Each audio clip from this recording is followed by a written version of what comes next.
good king, Rishabdev. Then one day, he called upon his sons. He said, boys, listen to me, boy. I'm giving you the kingdom now. My time has come. Let's chant Hare Krishna.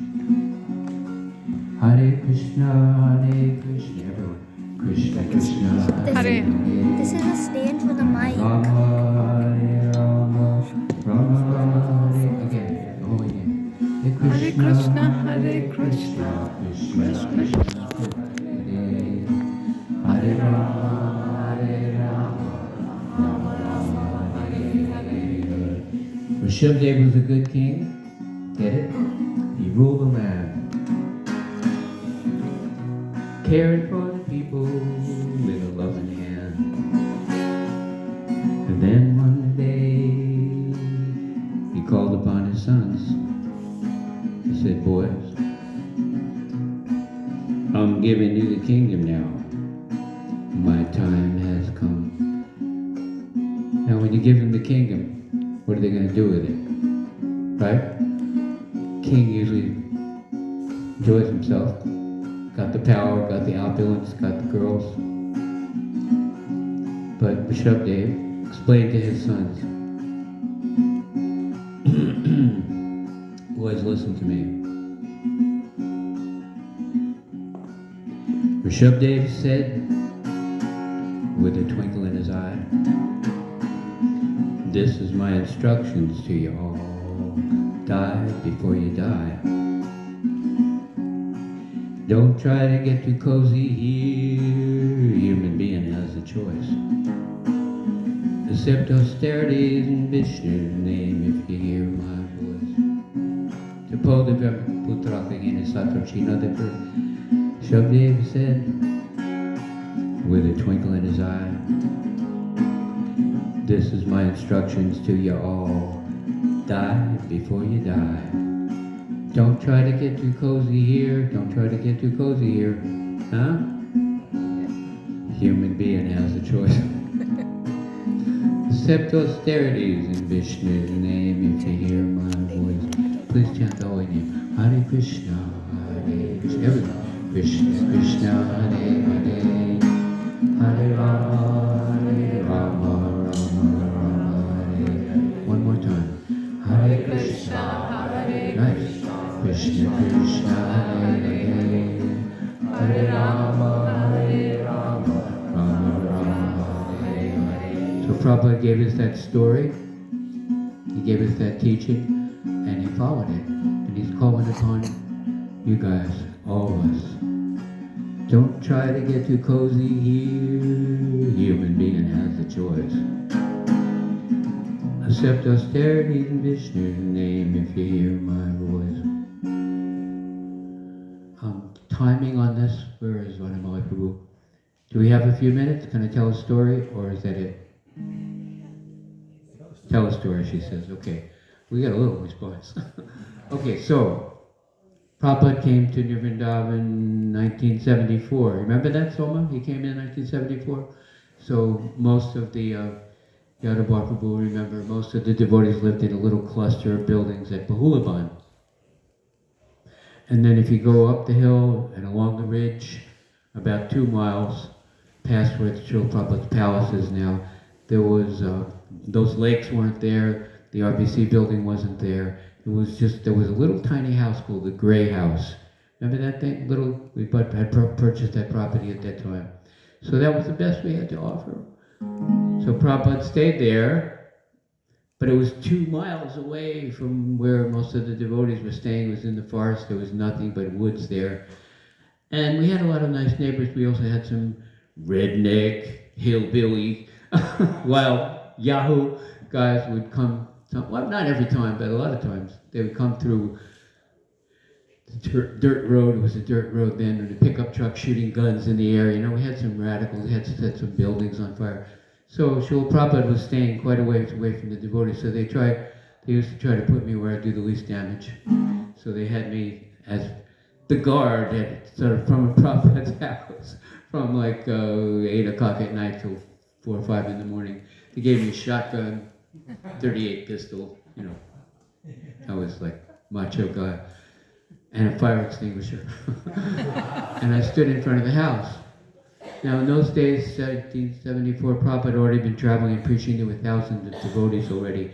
And if you were GBC, temple president, or, you know, sannyasi, you could go in and see Prabhupada. But, you know, rank and file devotees, I was a bhakta. I had hitchhiked in Vrindavan. I was just a hippie freak guy. And I didn't even have two boots that matched. I had a red boot and a black boot tied on with bailey twine. And I was standing in front of the house, standing guard. Of course, it's ridiculous because Prabhupada's protecting us. And ridiculous. But the mood was there to protect Srila Prabhupada. And I didn't go in the house, but I was outside.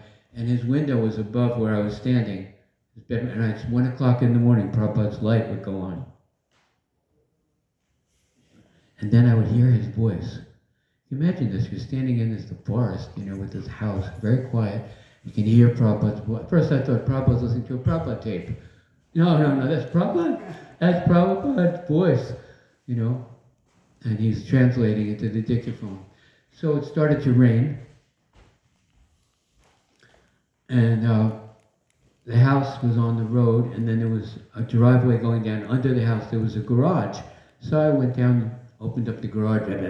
I was standing inside the garage doing my guard duty, and I didn't know that Srila Prabhupada could come down through the house to the garage. So I was standing there. Prabhupada, oh my God, Prabhupada. Prabhupada, standing right next to me. Srila Prabhupada, oh my goodness. I offer obeisances. What do you say? Prabhupada, how can I serve you? Right? Sounds good, right? How can I serve you? That's him. So, Prabhupada is like a mountain. You don't really know a peaceful person of that caliber until you actually are right there next to him. And I saw one time they played a video and they wanted to go forward, so they fast forward, and there were all these people around Prabhupada going like this and like that, and there was Prabhupada solid, just solid, still. So I was like jittery, and Prabhupada was solid. And I said, well, Prabhupada, how can I serve you? Prabhupada went like this. You know, he does that with his lip. He went, you can go or I won't go. Prabhupada had just flown from Tokyo to San Francisco to Los Angeles to Dallas to Chicago to New Orleans to Boston to New York to Pittsburgh. And then he was flying back to New York and going to London.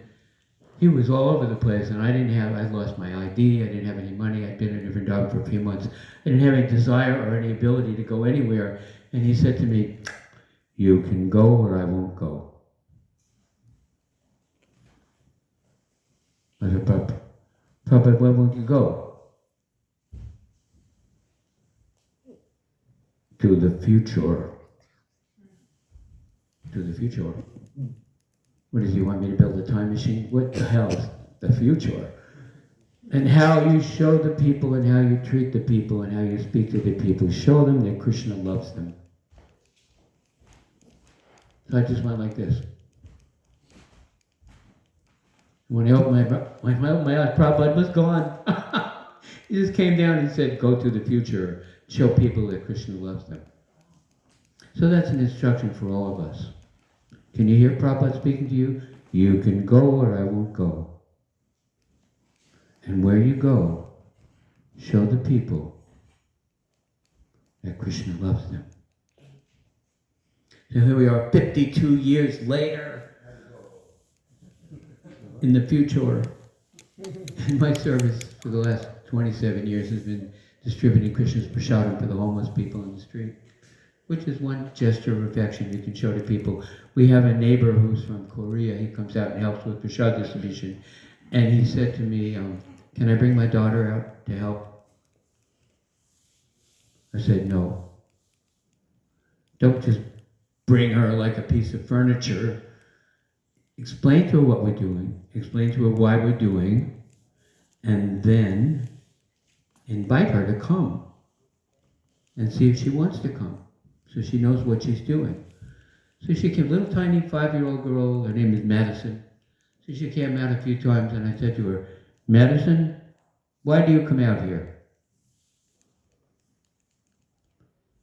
This 5-year-old girl puts her hands on her hips and goes, we're trying to show people that Krishna loves them. Well, she's explaining it to me. She's explaining it to me. We're trying to show people that God loves them. So anybody can understand it's a pretty simple so. Don't try to get too cozy here. Human being has a choice. Accept austerities in Vishnu's name if you hear my voice. Please chant Hare Krishna. Hare Krishna, Hare Krishna, Krishna Krishna, Hare Hare. Hare Rama, Rama Rama, Hare. One more time. Hare Krishna, Hare Krishna, Krishna Krishna, Hare Hare. Hare Rama, okay, finished. I don't want to take up too much time. We have more important people to come and glorify Srila Prabhupada. Thank you, all glories to Prabhupada. Can everybody say all glories to Srila Prabhupada? All glories to Srila Prabhupada! One more time, come on, throw it at us. All glories to Srila Prabhupada! That's the point. Okay, Hare Krishna. Not supposed to clap for me. All glories to Prabhupada. Whatever you give to me. How much? We have any time? Yes? All right, I'll tell you one more quick story, quick one. We went to do a preaching engagement in South Jersey. Beautiful house. You couldn't see from one end to the other.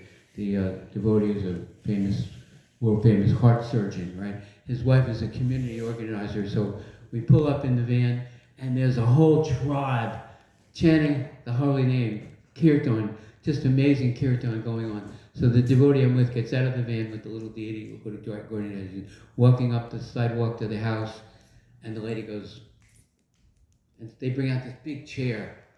So the devotee with the deity sits down in the chair. Then she goes, clap, clap, and her kids come out. They've got a pitcher, and a big bowl, and a towel over the arm. And the devotee realizes, what? What are they going to do? Wash the feet, right? This devotee jumps up from the chair with the deities and goes running back to the van screaming, I'm not worthy, I'm not worthy, I'm not worthy, I'm not worthy. Goes back to the van, goes in the van, closes the door, pulls the curtain, locks the door, and the kirtan stops. Oh, Krishna. The lady looks at me and goes, Adi, points to the chair. So I was thinking, I'm going down to the van too, you know. But you've heard Prabhupada say this. I didn't hear this audibly, but factually, Prabhupada is saying, don't accept this, except on my behalf. You accept this on my behalf. So I sit down in the chair, and this beautiful Indian lady with a gold filigree sari and jasmine flowers in her hair kneels down on the floor, takes off my socks, starts washing my feet with warm milk, right? And I'm just sitting there. And the kirtan starts up, you know, and then she's drinking the milk as it's coming off my feet. Are you ready for that? And I'm just sitting there going, oh my God. So I went back and I told my authority what happened. He said, see, if you reject it, thinking it's for you, or you accept it, thinking it's for you, it's the same damn thing. Somebody praises us, we accept it, and we offer it to Krishna. We offer it to Guru, right? Transparency. We only have transparency this way. You say what Prabhupada has to say, and that way we offer it. Oh, can we say all glories to Srila Prabhupada? All glories to Srila Prabhupada! Louder than that. All glories to Srila All glories to Srila Prabhupada. That's our point, okay? Whatever we have, whatever they give us, praise, respect, donation. You go to the bank, you go to give them $100, he goes, oh no, I cannot. You're supposed to put it in the till, stupid. It's not for you. So we offer it to Krishna. Okay, we'll let it go at that. All glories to Prabhupada. All glories to Srila Prabhupada.